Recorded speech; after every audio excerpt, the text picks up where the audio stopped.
Hello and welcome back. And it has been a while since I made a video.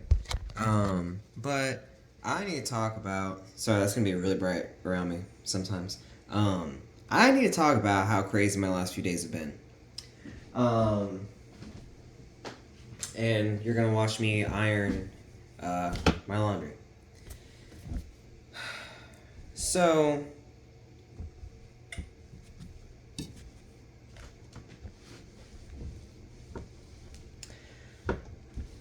I haven't been pulled over by the cops. Uh, hmm. Probably. I think it was like 2019. So it's been like 6 years, and I was pulled over for speeding then. Um, I have never gotten a traffic ticket. I am 36 years old, and I have never gotten a traffic ticket. And but I started transitioning 3.5 years ago, and I've been very fucking stressed out about any reason that a cop would need to have anything to do with me. Been very anxious about that. Um,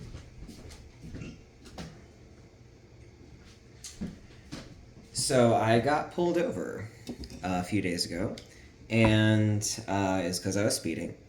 And but if I stand right here, it's like excellent fucking lighting. Anyway, um, got pulled over for speeding. Um, I was coming home from work, and I work at a brewery, and Duke could smell booze on me. And it's the first time that I've had to step out of my car and do a sobriety test, which at 36, and I have no business having gotten through my 20s without a DUI. Can I just say that? I don't know how I got through my 20s without a DUI. I don't do that anymore. I'm a lot more careful now. But yeah.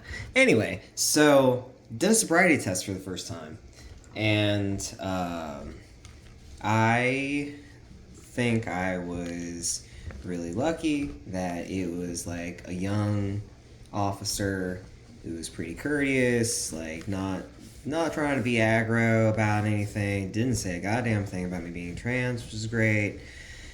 But he gave me a sobriety test, and I don't think he wanted me to pass it because it took a goddamn long time. I still have the image of this man's index finger, like fingerprint, burning in my fucking mind. But anyway, so I got let off with a warning.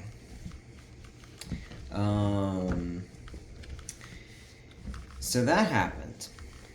And then the next night, I was driving home from work, and I don't drive interstates the last few years. I got into a really bad wreck. I've been in a few bad wrecks. I got into a really bad wreck in like winter of like 18 or 19, I think. And I've driven the interstate some since then, but like it was honestly, it's one of those things that like I'm getting comfortable just knowing what I need and want, and being the person who does what I need and want. And it helps that I have seen other adults around my age who I respect, who don't do things because they don't, you know. For example, like one of my favorite comedians, Josh Johnson, he doesn't drive. He's my age. We're like right about like the exact same age. He doesn't drive. He's never had a license. and it's just a thing, you know. I don't know the full story behind that. That's his business. But my business is that I have been in a couple bad wrecks, and after the last one, I was just like, this is not, me being on the interstate is not worth me just like full-fledged staving off a panic attack the entire time. And I was like, what if I just don't drive interstates anymore? And so anyway, so I drive through the city to go to places. And honestly, I love it. It does take longer, but I am so much less stressed out. And I just listen to my tunes and, think my thoughts. And it's an easy driving experience. It's nice. So I was driving through a neighborhood on my way home from work the night after I got pulled over, and there's a sudden, it's dark, I think it was Memorial Day weekend, I think it was Memorial Day Sunday, at like close to 11 o'clock at night, and I was driving through a residential area, and like there was a sudden, like the cars in front of me were stopping, and then I saw the cars in front of me like slowly go around, and then I like pull up, I'm like the next car to like whatever this obstacle is, and there is a tiny old ass little dog who's just like and while cars are slowly driving around it, and I'm just like, all right, emergency lights on, pull over a little bit, motion the car behind me to move on, and get out and deal with this dog. And let me hang this up real quick.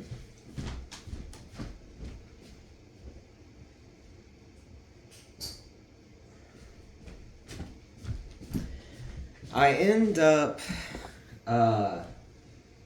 taking this dog and knocking on a few houses that had like their porch lights on and stuff, hoping that it was going to be just like the first couple houses that is just like, oh my god, whoever this dog is, get back in the house. And that did not happen. And but the only neighbor that I actually talked to ended up getting kind of aggro with me by the time I came back, and that's the only part of that experience that I've been uncomfortable with, because I realized that I was like an untrustable presence. Like I was doing shit that like was making him uncomfortable and making him feel unsafe in his neighborhood, and he was being protective of his neighborhood, and I fully respect that. And it was, it was one of those times that's like, the situation I put myself in could have gotten unsafe. But I ended up being fine.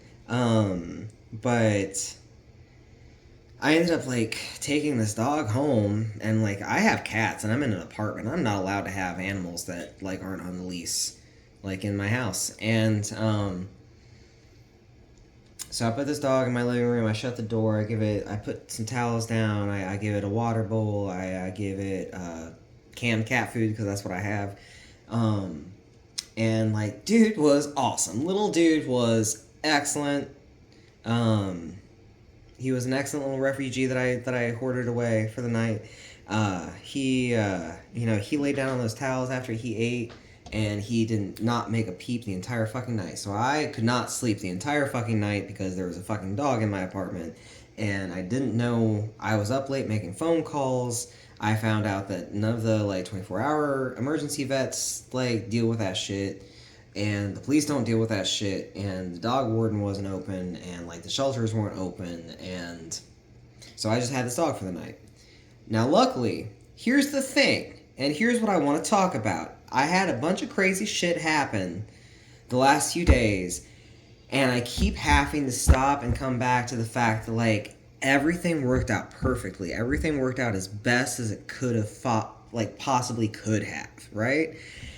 And So it's just like I have just needed so much space today to just like fucking sit back and just like deal with like the ripples of that calming down. So with the dog, the next morning I was getting up. I had to go to an appointment and got a call from the dog warden, and he said, he was like, "Hey, I think I might be nearby if you want me to come by and like get this dog for you." And I was like, "I'm like right about to leave." And he was like, "What's your address?" Told him. He's like, "I'm 1 mile away." I'm like, "Excellent." And so he came by. It was great. He told me, he's gonna take the dog. They're gonna run it for a chip. And then if they were not able to like run a chip and reunite with his humans, then in 72 hours they're gonna give him vet care and put him up for adoption. And he's like a sweet little cute old guy. So hopefully he does well in life wherever he goes. So I felt good about that, and it was out of my hands. And then I came home. I took a nap. I got up from the nap. One of my cats ran in and dropped a fucking mouse next to me. And I'm just like, cool. And so I take the mouse and I take it outside. And then I come back in and I tell the cat, "You're so good. You're such a good hunter. You did so great bringing me what you caught. Thank you." And then I went to a couple pet visits because I pet sit. I went into one of my clients' homes. I sat down with the cat and hung out with it for a couple minutes. And I got up to like proceed through the house to like go get its food and everything. And I turned on the light. I looked down. There was a fucking snake on their dining room floor. And I'm like, what's next in the sequence? What's happening? Because, like, I'm still within a 24-hour window where it was dog, mouse, and snake in my path that I have to do something about. And, because I'm sorry, with the dog, like, I'm watching these cars, like, drive around a tiny dog who's standing in the middle of a fucking lane at night. And I don't have that. I just don't. And I told a friend of mine about it, and she said something about, like, oh, the kindness of your heart. And it's like, I'm not kind. And when I do things like that, I don't feel like that's kindness. That feels like being practical. I'm responding to the situation that I'm being met with. It's not about kindness. It's the right thing to do. But like, yeah, anyway, so I take the snake outside and put it in the garden. It was young, and it was also a little bit injured because the cat had fucked around with it for a while before I got there. So there was all that. And then I was up late last night. That was all yesterday. And then I was up late last night, even though I had to be up early again today for work. I was up late last night doing laundry and trying to get caught up on chores and shit. And the dryer stopped working on like the second to last load that I had going. So I have 2 baskets of wet laundry that I am dealing with right now. I am dealing with it the slow pour, cheap route, and ironing shit and hanging it up in my apartment wherever I can find a place to hang shit up.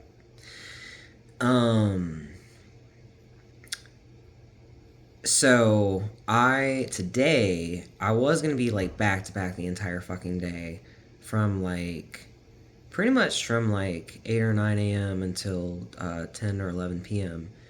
And with like a lunch break that I needed to eat lunch and shower and pack lunch.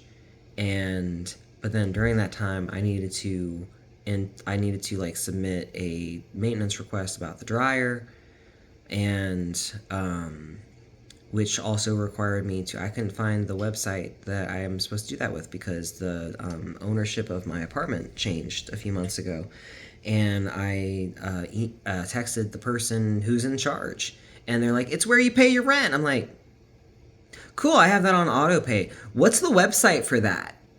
And they didn't seem to know what the website was either. And I had to like not only search like both of their names, but also like this third party like finance group that like processes the actual like bank transaction for my rent. I had to search that in my email and find a receipt, and like then I found the website to submit a request. So I provided the website to the property management, since they don't seem to know what the website was either. But I had to do that on my lunch break. I had to call the dentist on my lunch break. They can't get me in until a week from tomorrow because I was brushing my teeth today and a fucking filling came out of one of my teeth. What is happening? Anyway, so called the dentist and they can't get me in until a week from next week, or a week from tomorrow. But luckily, it's not hurting yet. I have extreme sensitivity to dental pain, so we'll see how this next week goes. That is kind of triggering me. But like everything kept working out. And I got one of my dog walks covered today. And then I asked the group, and then I asked like 3 people, and my homeboy was the only fucking person who answered, and he took my shift immediately. And even though I know that puts him on like fucking probably on a 7-day string or something, he immediately took it. That's love. And because I was like, dude, I'm staving off a panic attack. And then I sat by the river for an hour and went into Mad Hatter mode because I have been on hair mode for too fucking long because I've been too fucking busy lately. And now I am cleaning and ironing my clothes and hanging it up. But it's just too much shit that has happened in the last few days. And I need to just rattle all that off. I'm going to do dishes after this. I'm going to get some more shit done after this. Tomorrow's like the only day that I can sleep in. So I have that. But like everything keeps working out. That's what's weird. It's like stressful, keeps working out as best as it possibly could have. I'm just like...